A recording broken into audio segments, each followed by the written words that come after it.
responder a la altura de los tiempos. Jensi Herrera, también funcionaria del INAMO, coordinadora del área de ciudadanía del INAMO, darle la bienvenida, agradecerle que esté con nosotros esta tarde. Bienvenida a Tribuna. Muy buenas tardes, muchísimas gracias por el espacio. Como dijo la señora ministra, estamos en un momento coyuntural de muchísima importancia precisamente de cara a las elecciones 2018. Las decisiones que se estén tomando en este momento dentro de los partidos políticos van a permitir impulsar la participación efectiva de las mujeres o bien van a poderla limitar. Entonces, sobre este tema me parece importante la discusión. Ustedes recientemente hicieron un estudio. ¿Cómo se denomina el estudio y cuándo fue efectuado? Doña Alejandra. Sí, la paridad viene siendo un principio que se decidió hace mucho tiempo. Imagínense que ahora que sacamos las mujeres y se propusieron las mujeres para la galería de las mujeres, nos encontramos la propuesta de una mujer, Violeta Madrigal, que hace 50 años hablaba de la paridad y creía que ya estábamos a la vuelta de la esquina. Nos sorprendió tanto ver sus escritos y lo que ha costado en estos 50 años realmente avanzar hacia la paridad. Tan es así que en las elecciones pasadas, en lugar de aumentar, pasamos de la cuota a la paridad y en lugar de aumentar bajamos del 38.5 al 33.5, porque estamos hablando del eje más estructural. Aquí sí estamos hablando, como decimos las feministas, del poder y la distribución del poder, y entonces la gente sigue afincada en el poder. Para el Instituto Nacional de las Mujeres, conversar y hacer esta investigación tiene que ver con que dejen de creer que son percepciones nuestras, y sino hablar de los datos y cómo están y cómo se comportan los partidos políticos frente a la paridad, que son los que tienen la gran responsabilidad. Y la investigación es un análisis de resultados sobre la aplicación del principio de paridad y el mecanismo de alternancia, es decir, primero mujer y después hombre, y cómo ha pasado al revés, primero hombre y después mujer, en las elecciones cantonales y nacionales hasta las últimas, hasta el 2016, ¿verdad? De manera que lo sacamos ahora justo para que los partidos políticos tengan un tiempito para acomodarse. Pero hay tres conclusiones fundamentales. La primera es que un puesto entre más importante es y más posibilidades de quedar, hay menos mujeres. Típico, candidato a la presidencia de la República, precandidaturas en casi todos los partidos políticos, hombres. Y así podemos ir bajando. Si el primer puesto es el único que va a quedar, porque hay puestos casi que por el histórico solamente han alcanzado un diputado, ese puestito, que es el más codiciado, la fila son de hombres. Y eso entonces es un dato que nos lo da cuantitativamente toda la investigación.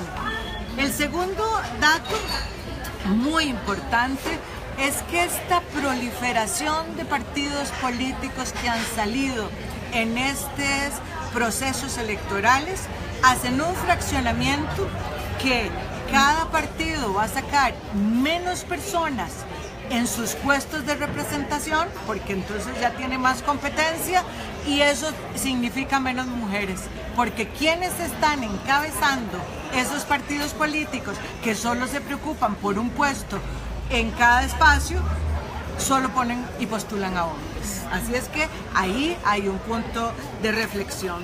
Y el otro punto de reflexión es que siguen diciendo los partidos es que las mujeres a veces no estamos lo suficientemente capacitadas.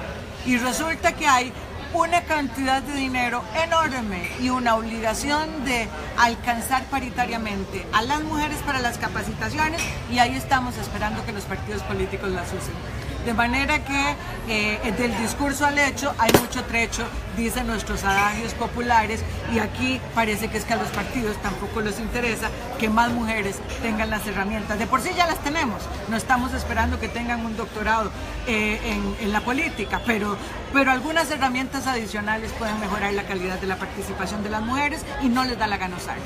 Hace algún tiempo, y yo no sé si la última vez que doña Alejandra estuvo acá con nosotros, yo se lo mencionaba, que la gente del Tribunal Supremo de Elecciones nos había mencionado en el programa no recuerdo cuánta era la cantidad de millones de colones que estaba determinada ahí en el Tribunal Supremo de Elecciones para capacitaciones, y que los partidos políticos no las utilizaban, y que la excusa era que les ponían como requisito tener que cumplir con ese 50% de mujeres presentes en esa capacitación, y ellos decían, es que los partidos políticos nos dicen que no hay mujeres para poder acceder a esos fondos de capacitación.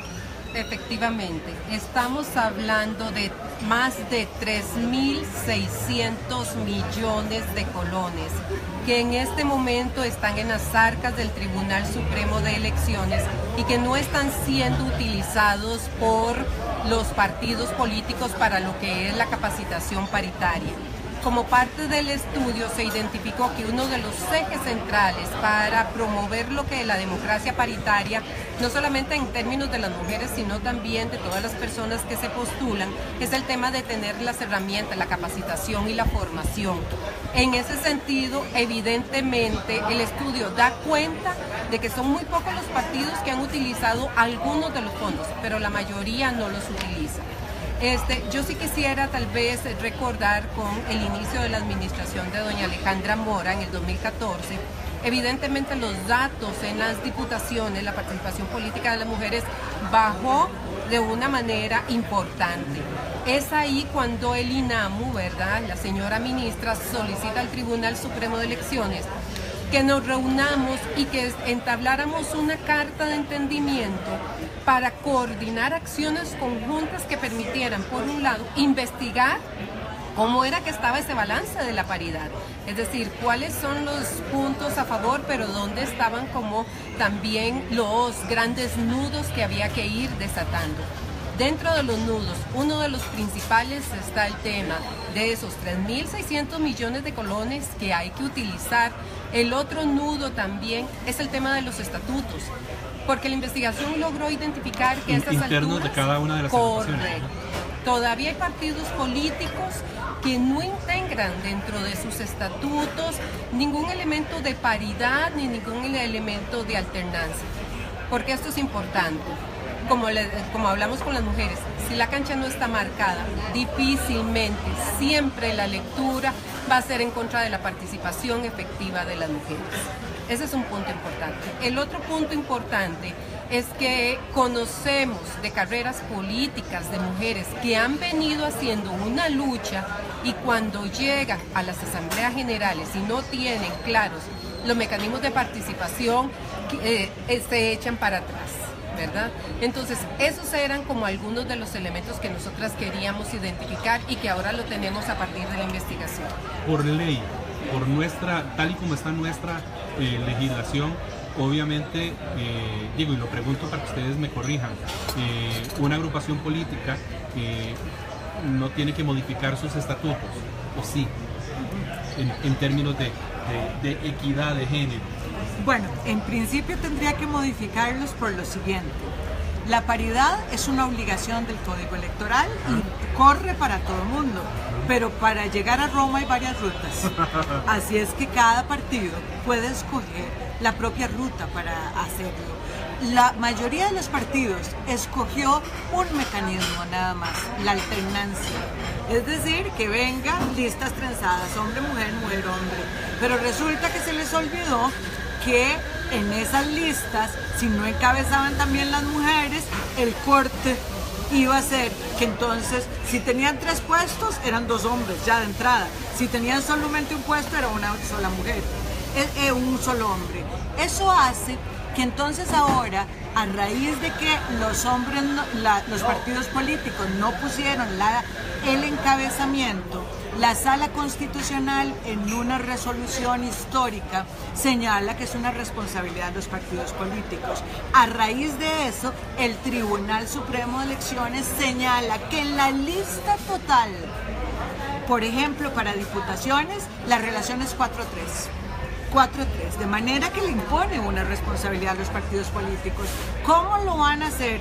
Si haciendo mecanismos como lo ha hecho el PAC, por ejemplo, que tiene mecanismos de distritos impares y pares y asigna, o como lo ha hecho Liberación, que pone una cantidad según las papeletas por representaciones. Es decir, cada uno tiene un mecanismo para poder garantizarlo, pero si no lo hacen por estatuto, si no lo hacen en sus propios esquemas internos, la interpretación queda a la libre. Cuando la interpretación queda a la libre, sabemos cuál es el resultado. No hay mujeres. No hay mujeres. Así es que la investigación me parece que es muy clara también, cómo hay partidos políticos que nunca incluyeron hasta el 2016 el término de paridad. En los nacionales está el PACE y el PIN, pero también hay partidos en los provinciales, por ejemplo, Movimiento de Trabajadores Campesinos, el Partido Restauración Herediana, que no lo incluyeron en sus estatutos. Y por eso es tan importante que las reglas del juego queden amarradas y que los partidos en este momento están corriendo justamente para hacer las inscripciones de rigor. Alguien puede estar preguntando en este momento, haciendo la pregunta del millón o haciéndosela, de acuerdo a nuestra conversación, y que digan, ¿hay mujeres? Sí, hay mujeres. Alguien puede dudarlo, alguien puede cuestionarse y decir, no, es que a los partidos les puede resultar difícil llenar los cupos porque no tienen mujeres. Ahorita Jensi va a dar algunos datos adicionales, pero yo quiero dar la visión más política. Es el cuestionamiento más anquilosado, anclado en las relaciones de poder, porque como el ejercicio de poder no solo es de los hombres tradicional, sino lo simbólico está asociado a lo masculino. Vea si usted tiene ministerios, por ejemplo, que ejercen tanto poder como el de seguridad, y se da cuenta como la estructura está totalmente anclada en los hombres, en los que manejan el poder. Quiere decir que lo que hay que hacer para poder responder a eso, primero es entender el cambio cultural del que estamos conversando. Es decir, aquí lo que estamos hablando es que si Costa Rica sigue creyendo que la democracia es que participen los mismiticos, la ruta de las respuestas institucionales es la mismitica, porque ocupamos otras voces, otras lógicas. Nuestra reivindicación no es por tener una cara de una mujer, es porque las mujeres significamos otra mirada, significamos una posibilidad de aportar otros valores que están asociados más a lo masculino y no que están asociadas a lo femenino y que complementan esa visión masculina. De manera que aquí lo que estamos hablando de fondo en la paridad es en una profunda transformación de las estructuras, de las recetas, de los modelos, de la inclusión, y entonces eso genera mucho miedo, y cuando yo tengo miedo pongo resistencias, y lo que digo es que salí a buscar a las mujeres. Creo que en todo caso no las salieron a buscar quienes no lo van a cumplir, porque tampoco gastaron la plata para capacitarlas, porque si hubiesen tenido alguna duda de que alguna no estaba lista, la alistaban. Jensi. Bueno, esta argumentación viene desde principio del siglo pasado, cuando estaban las mujeres sufragistas también luchando por el derecho al voto, y se decía que las mujeres teníamos que tener siempre una condición adicional para poder participar en política. Eso de que existan determinadas personas con condiciones especiales ha sido precisamente uno de los grandes peros que ha imposibilitado este cambio cultural del cual habla la señora ministra. Yo recuerdo que hemos sido las mujeres quienes desde el inicio de la lucha por la participación política siempre hemos hablado no solamente de candidaturas, hemos hablado de llegar a los puestos de toma de decisión. ¿Por qué es importante la participación política de las mujeres ahí? Bueno, porque temas como el de violencia de género, el de paternidad responsable y demás no hubiesen sido temas de Estado, sino es que mujeres lo llevan a los espacios públicos. Ahora bien, como dice doña Alejandra, cuando se da la resolución de la Sala Constitucional, el INAMU tuvo una posición muy fuerte y contundente. Fue que respaldamos el principio de igualdad y de no discriminación, que son la base de la paridad de género, ¿Qué significa eso? Que no se nos excluya por ser mujeres, pero además tiene que ver con la calidad de la participación efectiva. Por eso el INAMU ahí señaló que hasta que no haya una igualdad en términos de participación política en los resultados, no íbamos a dejar la lucha que hemos tenido las mujeres por tanto tiempo. Nada más un dato importante para demostrar que por medio de voluntad de las mujeres nunca vamos a llegar a los puestos de toma de decisiones. Para las elecciones 2014, de 100 nóminas que presentaron los partidos políticos para el puesto de diputaciones, solamente 25 de 100, solamente 25 eran encabezadas por mujeres. De estas 25 nóminas, muchas la encabezaron en provincias donde sabían que no iban a quedar. Es más, algunas de las actuales señoras diputadas se sorprendieron cuando vieron que ellas quedaron, porque ya estaban esperando que no fuese así. Entonces, las trabas y obstáculos se dan de manera contundente. Cuando nosotras nos dicen que no hay mujeres, nosotras lo sentimos realmente como una manifestación más de esa manera discriminatoria que nos dice que las mujeres no somos del ámbito público y político. Pero ahí estamos, y ahí están las mujeres. Queda 1:20 de la tarde, tenemos que hacer una pausa y cuando regresemos hablamos también de esas otras posiciones que le dan a las mujeres. Por ejemplo, hablando de las elecciones pasadas, colocar estratégicamente, digamos, en el segundo lugar a una mujer que es una dirigente comunal súper valiosa, trabajadora y que saben que van a empujar al hombre que está puesto en el primer lugar. Pero de eso hablamos al regresar después de la siguiente pausa. Ya casi volvemos.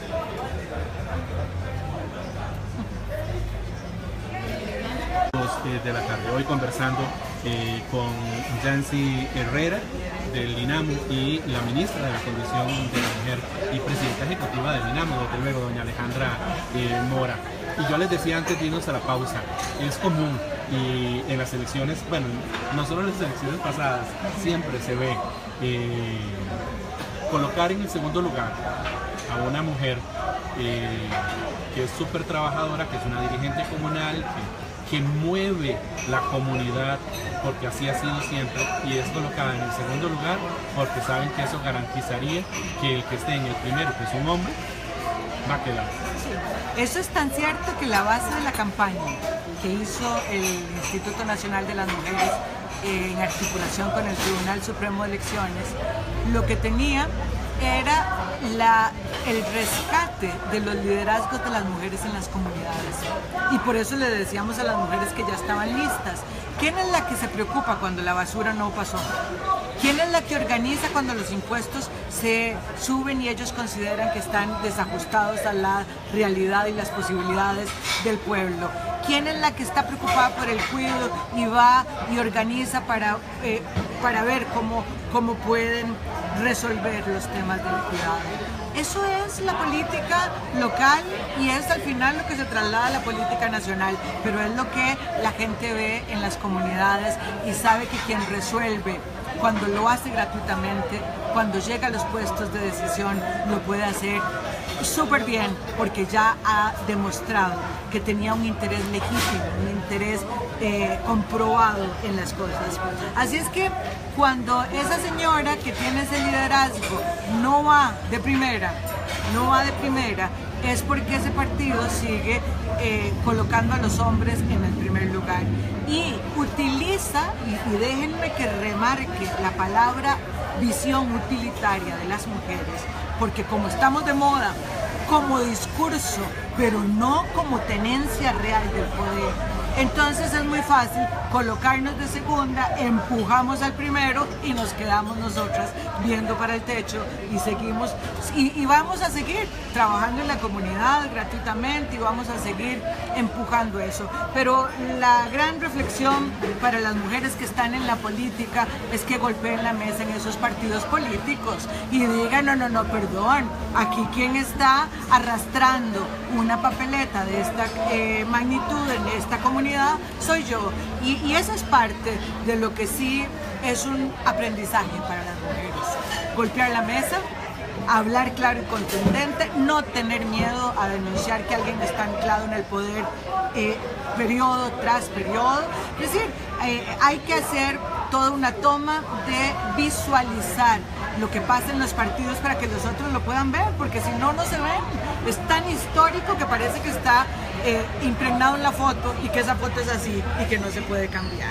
Yo iba a esa parte, a la parte del miedo, a la parte de alzar la voz y decir, me corro el riesgo si peleo. ¿Es así o no es así? Sí. Jensi. Don Sergio, es muy interesante cuando una desarrolla los procesos de capacitación con las mujeres. ¿Por qué? Porque son personas que realmente mueven el desarrollo de las comunidades, de los sectores, es decir, tienen un papel realmente protagónico en lo que es el desarrollo del país. Pero al momento de enfrentarse a la política, ahí es cuando empieza todo un sistema que viene en primer lugar a decir todo lo mal que las mujeres lo hacemos porque nos ve como unas actoras invitadas tardías, ¿verdad? Cosa que no es así, somos actoras dentro del sistema. Cuando estas señoras llegan al INAMU y nosotras dentro del INAMU les brindamos herramientas, como por ejemplo poder hablar en un programa de radio, por ejemplo plantear en una sesión, digamos, cuáles son como los puntos centrales, la generación de alianzas, la generación también de vínculos entre las mujeres. Las mujeres entran con un escenario A y salen con un escenario B. Hay que entender que las mujeres en política venimos a tocar un núcleo duro que es el núcleo del poder.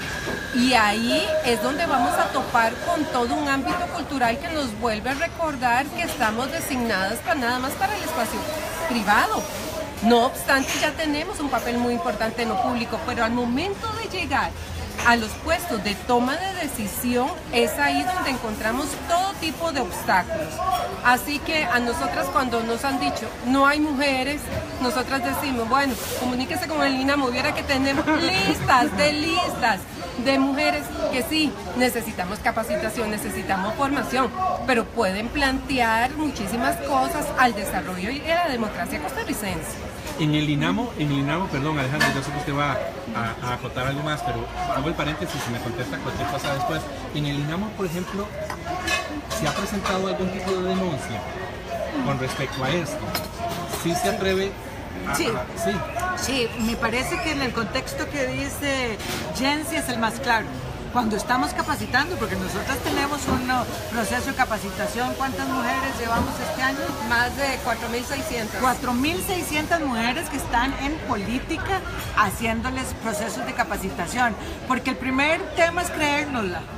Claro. O sea, podemos ser buenísimas, pero si no nos lo creemos nosotras mismas, transmitirlo a otras es mucho más complejo. Pero hay otros elementos donde se ha planteado, que es lo que hemos llamado violencia política, que es un nuevo término que se va acuñando, y el más claro lo han planteado las mujeres vicealcaldesas, que resulta que llegan ahí y el Código Electoral dejó abierto la delegación de las competencias que el señor alcalde, digo porque son el 90% casi, a las vicealcaldesas, que son más del 87%, quiere decir que esa delegación, cuando no se daba, al final ellas quedaban solamente en una figura decorativa o en cosas muy puntuales que no les permitía realmente dar cuenta de la posibilidad de lo que podían hacer.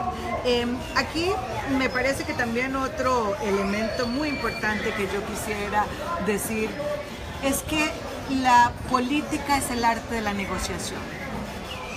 Y nosotras nos llama la atención cómo las mujeres negociamos en lo privado todos los días, con el compañero para saber qué pasó con la niña, con la mamá nuestra para ver cómo podemos plantear qué era la cena de hoy, cómo íbamos a hacerlo, si íbamos a hacer una fiesta de agasajo a no sé quién, si íbamos a ir a la reunión de la comunidad en la noche. Y esa negociación y esas habilidades y esas herramientas, cuando lo trasladamos a lo público, las mujeres se mediatiza y no se utiliza la misma potencialidad que se tiene en lo privado. Y por eso es un arte aprender, por eso es un arte tomar la palabra, por eso es un arte decir que me disgusta. Igual que hacemos con las víctimas de violencia, Sergio, porque usted dijo algo que tiene que ver con el miedo. Y en efecto el miedo es a perder el cuadro que ya gané. Pero si de ese cuadro no me voy a pasar, ¿cuál es el miedo? Es lo mismo con las víctimas de violencia. Las víctimas de violencia tienen miedo a perder lo que tienen en la familia, pero cuando hay violencia, ¿qué es lo que te están perdiendo? Si están, es decir, cómo colocar esto como un tema de defensa de derechos y cómo la voz, la palabra, la denuncia, la fuerza es lo que las volvería visibles. Porque lo que sucede con las mujeres es que están invisibilizadas, ahí están, pero el sistema no las vuelve a ver. Jensi decía que es que llegamos tardíamente, pero somos la gran sujeto emergente en todo, en la determinación de las compras, en la determinación de las necesidades. Es decir, nuestras voces cada vez valen mucho más porque cada vez más estamos en el mundo de lo público, que es justamente la gran apuesta de esta administración, y es a colocarlas de mejor manera en el trabajo remunerado, en la participación política, y con eso mover las otras autonomías, que es la del control del cuerpo y la violencia física, porque creemos que con estas podemos manejar de mejor manera integralmente nuestras vidas. Le voy a plantear una anécdota. El otro día recibimos en el INAMO una vicealcaldesa que está viviendo el tema de acoso y violencia política. Es una mujer joven. Además, ella es indígena, ¿verdad? Entonces ella llegó acompañada por la señora presidenta del Consejo Municipal, que también es otra indígena, y llegó acompañada por una lideresa de una organización de mujeres, adivine qué, también indígenas. El planteamiento que ellas estaban haciendo es que era la primera mujer indígena que llegaba al nivel de vicealcaldesa, el más alto puesto para una mujer indígena. Y decía la del consejo, yo entiendo que mi amiga está generando experiencia y que esto es un proceso muy duro. La de la organización social y yo ya hemos tenido carrera política y no la vamos a dejar sola. Y estamos coordinando con el resto de las mujeres indígenas de la organización, de una de ellas, pero además de la comunidad, para respaldar a esta compañera. Esas son las alianzas y esos son los pactos que tenemos las mujeres. Como dice doña Alejandra, si volvemos a ver la historia, las mujeres hemos estado ahí siempre, ¿verdad?, luchando y buscando todos estos espacios. Pero ¿qué es lo que ha pasado dentro del sistema? Que nos ha dicho, nos ha señalado, ¿verdad?, que no tenemos que estar ahí, cosa que no es cierta. Hay cosas lindísimas que podemos hacer ahí. Recuerdo también que, por ejemplo, en Costa Rica hay una red de mujeres municipalistas que ellas han venido también haciendo demandas. Por eso reitero, don Sergio, cuando dicen que no hay mujeres, yo no sé cuál será el espacio tan reducido que están viendo, porque ahí están las mujeres y son mujeres con muchísimos planteamientos que hay que escuchar. Si no les regalamos una luz. A nivel de, por ejemplo, yo voy a poner el caso, cuando un mandatario de la República, y digo, se me va a caer el argumento porque doña Alejandra es ministra, pero es que lo que quería traer a colación era que los puestos de viceministras o de viceministerios están cargados de mujeres, y a veces yo siento que se presenta precisamente esa situación particular, y es como no equiparo el número de ministras, pero lleno de los viceministerios con mujeres. Sí, yo no tengo ningún resquemor en reconocer las debilidades que puedan existir a pesar de la buena voluntad. Porque yo no puedo ser mezquina tampoco, ni nadie que nos escucha, en decir que esta administración ha tenido una buena voluntad en entender las necesidades de las mujeres y en avanzar estratégicamente.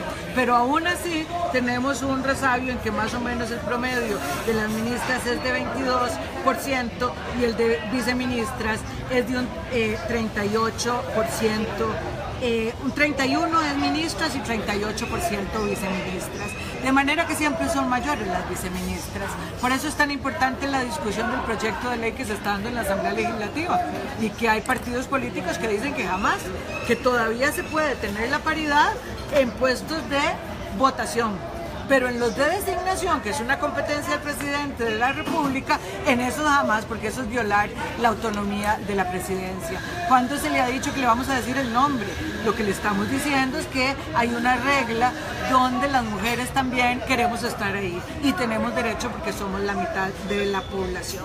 De manera que aquí lo único que a mí me queda claro de la experiencia es que si las reglas no están por escritas y si las sanciones no existen, la forma de brincarse la norma es la más creativa del mundo y eso ha sido el resultado en este proceso.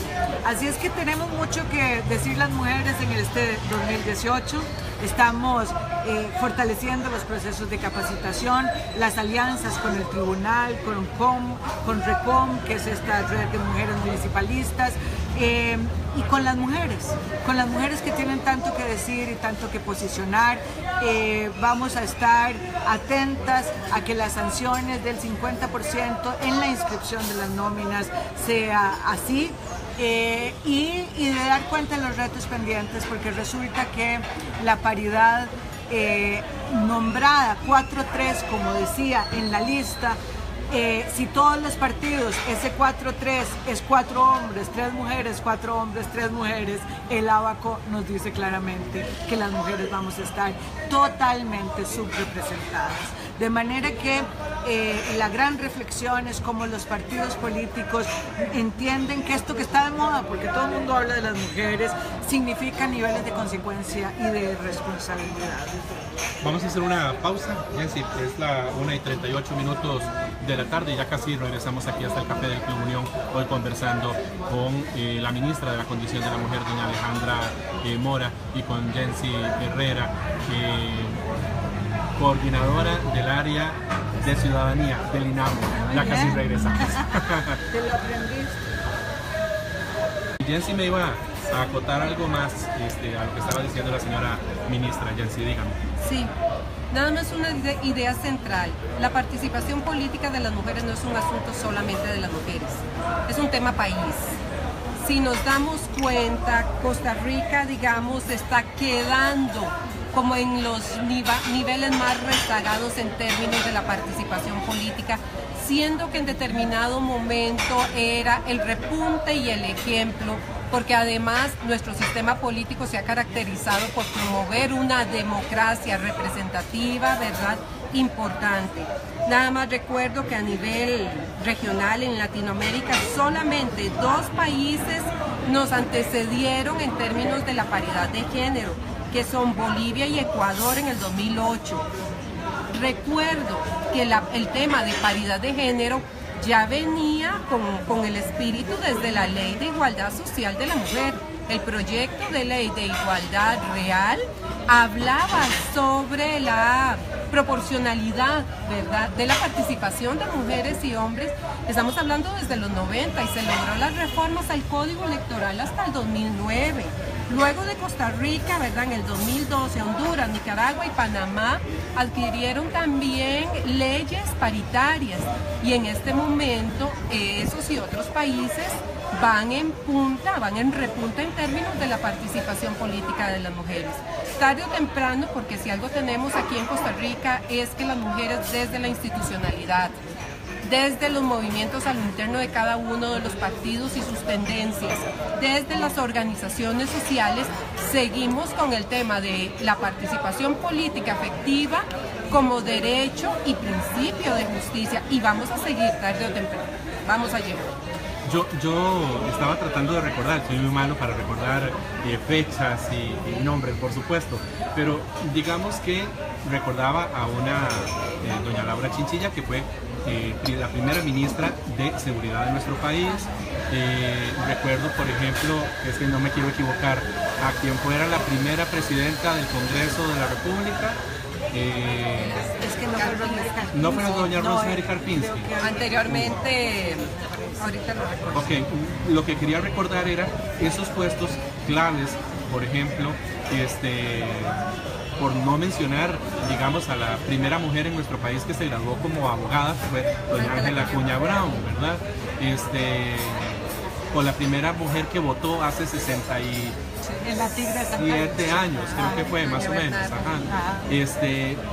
Digamos que ha habido situaciones particulares que marcan una diferencia, y yo no sé si es una percepción mía, como que la lucha por alcanzar esos espacios tuvo en algún momento determinado como un bajonazo, como que si uno lo viera en una curva, ve esa curva hacia abajo, y que ha sido necesario entonces reforma para continuar con eso. Okay. Bueno, Sergio, usted está diciendo una verdad absoluta, pero no solo para la participación política. Hay un momento de inflexión en el que todas las reivindicaciones de las mujeres se colocan en el eje de la discusión pública y empiezan a generar transformaciones, sin que la gente sea tan contestataria frente a esas reivindicaciones. Pero resulta que en este momento histórico hay una renovación del patriarcado, le llamamos nosotras. Hay un neomachismo, una nueva forma, digamos, de empezar a cuestionar todos los avances estratégicos que las mujeres tenemos. Y usted se dará cuenta que en el Parlamento tenemos 5 proyectos de ley para destrozar la ley de penalización y para destrozar la ley de pensiones alimentarias, diseñadas desde la lógica y necesidades de las mujeres. Se dará cuenta que existe una gran crítica a la participación política de las mujeres y si a la paridad o no a la paridad, porque les parecía suficiente que nos quedáramos con las cuotas. Cuando nosotras vamos avanzando cualitativamente, ya no en acciones afirmativas, sino en la reivindicación de mitad-mitad, porque somos, es más, deberíamos entonces decir que somos el 52%, a ver si les gusta. Pero lo cierto del caso es que eso empieza entonces a generar todo un movimiento que lo primero que hacen es establecer la duda, y esa es su estrategia. Es cuestionar lo que vamos avanzando y generar la duda de si eso beneficia solo a las mujeres o beneficia a la sociedad.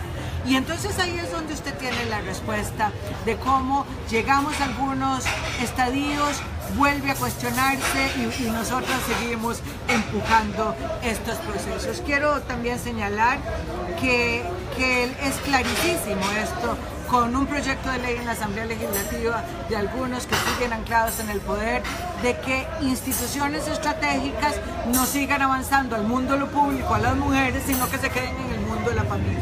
Y por eso el proyecto de ley que dice que el Instituto Nacional de las Mujeres debería convertirse en Instituto de la Familia es el ejemplo más clásico de todo lo que estoy diciendo y de esos, digamos, obstáculos estructurales que estamos viviendo.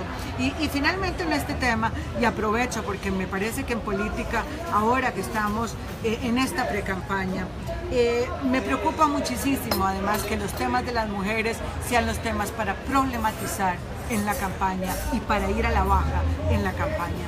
No puede ser que no entiendan que nosotras tenemos una agenda, que nuestra agenda es trabajar en igualdad de condiciones, entender el valor agregado de competitividad que generamos, entender que si solo el 45% de nosotras está en la población económicamente activa, ocupamos que el resto del talento humano desperdiciado de las mujeres en términos de remuneración esté ahí, que el cuidado es un tema, que la violencia es un tema, estos temas estructurales, y que sigan reduciendo la agenda de las mujeres a aborto, como si solo de ese tema estuviéramos haciendo. Ese es un tema, yo no niego que lo sea, pero no pueden reducir las cosas de las mujeres y no pueden invisibilizar que si no hablamos de las especificidades y si en la política pública y si en las propuestas que se tienen para gobernar este país se invisibiliza que nosotras somos la mitad de la población y que tenemos necesidades diferenciadas, estamos entonces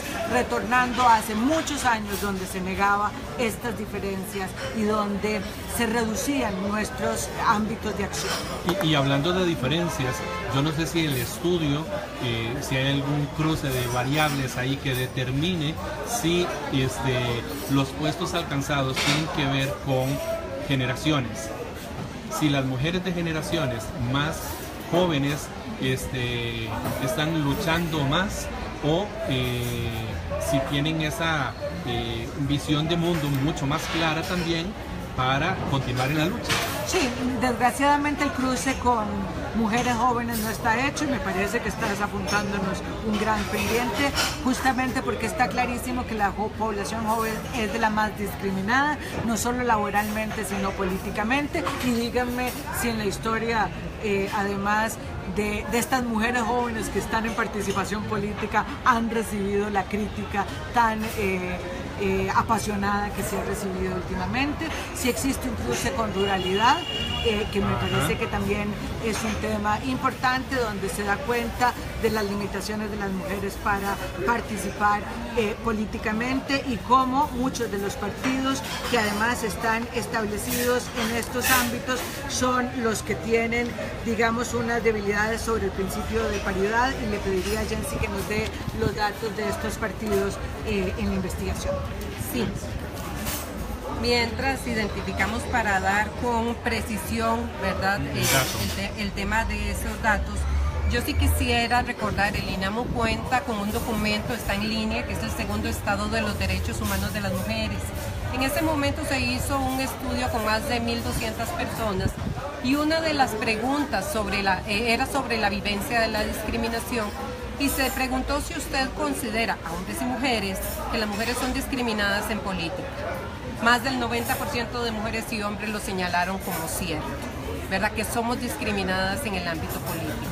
Evidentemente, también en el área de ciudadanía activa realizamos una investigación exploratoria para conocer cuántas eran las mujeres que habían quedado en los puestos de elección popular en las pasadas elecciones 2016-17. Lo cruzamos con 3 variables. Una de las variables era la condición indígena, la condición afrodescendiente y con discapacidad. No identificamos una sola mujer con discapacidad. Identificamos muy pocas mujeres indígenas, casi le puedo decir que 2 mujeres indígenas de todos los cantones de Limón, donde hay una población importante, claro, y muy poca también participación de mujeres afrodescendientes. Entonces las condiciones particulares también vienen a ir sumando elementos que impiden la participación política. Nada más recuerdo aquí un tema que es una preocupación que hemos externado dentro del INAMU de cara a las elecciones 2018. Es que todo eso que llamamos acoso político, que tiene que ver con todas las descalificaciones, con todas, hacer a las mujeres a un lado, no dejarlas hablar, este tipo de cosas, nosotros esperamos que no se den la contienda ahora para la campaña de estas elecciones. Ya tuvimos experiencia como INAMU para las elecciones municipales, ¿verdad? Y realmente resulta muy duro lo que están viviendo, lo que se vivieron en ese momento las candidatas y lo que podrían estar viviendo muchas mujeres en este momento.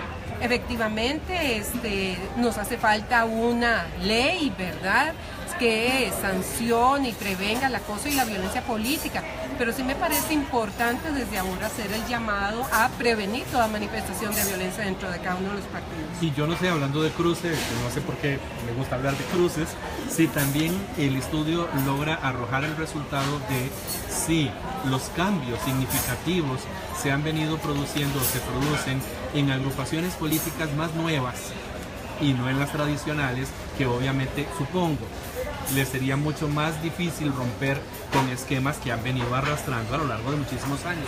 Uno debería de pensar, el sentido común le diría a uno que una agrupación política mucho más joven pues tiene esa concepción diferente, o no. No, figúrese que no. porque resulta que surgen con las mismas relaciones y conceptos del ejercicio del poder. Y esto, y perdón que yo haga la comparación con la violencia, pero cuando una tiene las últimas 3 mujeres en femicidio que han muerto con edades entre 18 y 26 años, de parejas de edades parecidas, nos damos cuenta que transformar la cultura de la violencia y la cultura de los ejercicios de poder masculinos en participación política no es un asunto que se da espontáneamente, sino que debe de realmente visibilizarse, hacer una estrategia para hacer los cambios. Y uno ve, por ejemplo, que los partidos, por ejemplo, que en los estatutos cumplen con la paridad, al final también son muchos de los partidos nacionales, PAC, PAN, PLN, PML, justamente porque son los partidos que más históricamente han estado y tienen una mayor participación, exactamente, y que algunos otros que han estado más bien en la escena de lo local, todavía entender y comprender esta cosa macro de la que nosotras estamos hablando, todavía tiene, digamos, resistencias. Y la otra es que cuando uno ve los partidos políticos que no pidieron un centavo para capacitación, son en realidad los partidos que más dificultades tienen para entender la nueva tendencia, la nueva onda de la democracia de este siglo y cómo las mujeres jugamos un papel importantísimo. De manera que endeuda los partidos también jóvenes con el cambio cultural al que están llamados. ¿Qué mal? ¿Encontramos el dato? Ya lo dijo la señora ministra. Me queda un minuto. Un minuto de Alejandro para despedir el programa, para dar esperanza. Bueno, la esperanza está en que las mujeres lleguemos. La esperanza está en que podamos transformar la ética política con una agenda de las mujeres claramente basada en una comprensión de no nosotras, sino la humanidad, y las mujeres hemos estado preocupadas por el bienestar, por eso hemos hecho el cuidado toda la vida y por eso es un tema de la agenda nuestra. Un reto y un llamado esperanzador a creer que los partidos políticos van a asumir el reto de este siglo en relación con la participación de las mujeres y cómo además las mujeres tenemos un reto de las alianzas entre nosotras. A veces el patriarcado ha hecho que nos dividamos. La agenda de las mujeres está por encima de los partidos políticos en términos de posibilidad de hacerla. Es decir, cada una tendrá su estilo, pero la agenda de las mujeres está ahí y solo con alianzas podemos llegar. Un gran reto 2018 para que la paridad esté presente, pero para que esta democracia sea cada vez más participativa y más inclusiva. Ojalá y así sea. Doña Alejandra Mora, ministra de la Condición de la Mujer, muchas gracias de verdad por haber compartido con nosotros. Siempre es un placer recibirla en esta, yo no voy a decir que es su casa, es su balcón, digamos. Me gusta. Estamos en un balcón. Y Jessie Herrera también del INAMO, muchísimas gracias por haber estado con nosotros. Nos tenemos que despedir en la 1:56 minutos, pero mañana nos volvemos a encontrar. Mañana iniciamos con precandidatos del Partido Acción Ciudadana. Viene el exministro de Trabajo, don Carlos Alvarado, se hace presente aquí en tribuna, y el miércoles don Welmer Ramos. Pero eso será a partir de mañana, 1 en punto. Que pasen excelente tarde.